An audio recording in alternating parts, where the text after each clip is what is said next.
Hello गाइजहरु नमस्कार सबैलाई सन्चै आरामै होला सबैलाई मेरो नमस्कार ढोकदिया सबैलाई माया धेरै छ हामीहरुको यो वर्षौंदेखि चलिरहेको वर्षमा असारको महिनामा सधैँ पूजा गर्ने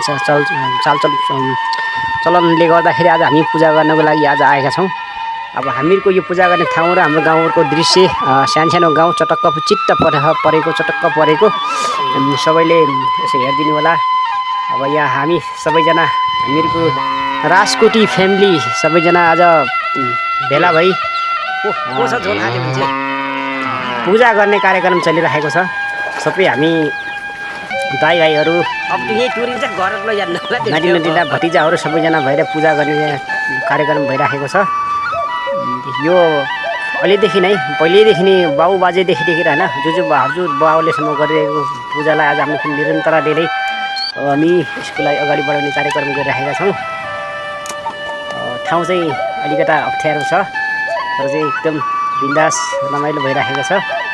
सबैजना खुसी छौं, भगवान पनि खुसी भइदिनु पर्यो। त्यस हिसाबले हामी सबैजना खुसी र ह्यापी भइदिनु पर्यो। जय नेपाल, जय हो, जय देश, जय नेपाल।